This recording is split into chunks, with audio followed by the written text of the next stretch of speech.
महाराज जी आप विचार करो, श्रीबास प्रभु के आंगन में महाप्रभु का कीर्तन चलता था, चैतन्य महाप्रभु का। जब कीर्तन होता था उस समय कीर्तन के समय में बंद कर लेते थे दरवाजा, जितने लोग आते थे, और बड़े उद्दाम कीर्तन, बड़े प्रेम से, अश्रुपूरित नेत्र से, पुकार भाव से कीर्तन होता था। बहुत कम लोग रहते थे उस समय में। श्रीवास पंडित जी और उनके एक बालक था और पत्नी। महाराज जी जब कीर्तन चल रहा है उस समय में उनका बेटा का शरीर चला गया। जब शरीर चला गया पत्नी रोने लगी।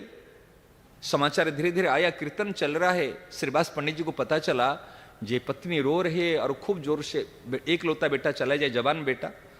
तो धीरे से पीछे से कीर्तन चल रहा है, पीछे से आए, आकर के देखे एक होता है ना लकड़ी की भाड़ी टाइप की होता है बंगाल में जो घर बनाते हैं नीचे ऐसे, तो वहां पे वो बेटे को रखा है और वो रो रही है, बेटा मर गया, बेटा मर गया। क्या देख महाप्रभु कीर्तन कर रहे हैं, कीर्तन चल रहा है, किसी भी प्रकार कीर्तन में विघ्न नहीं आनी चाहिए।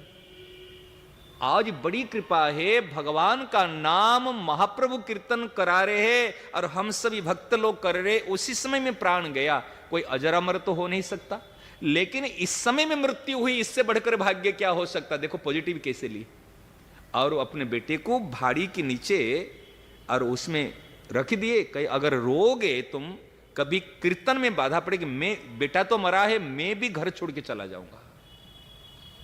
पत्नी महाराज बिल्कुल कहे चलो बैठे के कीर्तन कर, बिल्कुल रोना धोना नहीं है।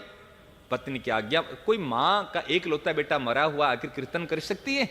ऐसे महाराज जी चैत्य में आए, श्रीवास पंडित जी आए और महाप्रभु के साथ हाथ उठाए के हरि बोल हरि बोल हरि बोल, उदाम कीर्तन नाच रहे। और जो आंसू आ रहे अभी, और बेटे के लिए नहीं और प्रभु के लिए आंसू आ रहे, कृपा को देख करके रो रहे। कुछ समय जब कीर्तन समय के अनुसार कीर्तन जब शांत हुआ, जब समय आया, विश्राम हुआ, उस समय किसने कहा इनके तो बेटा मरा हुआ है।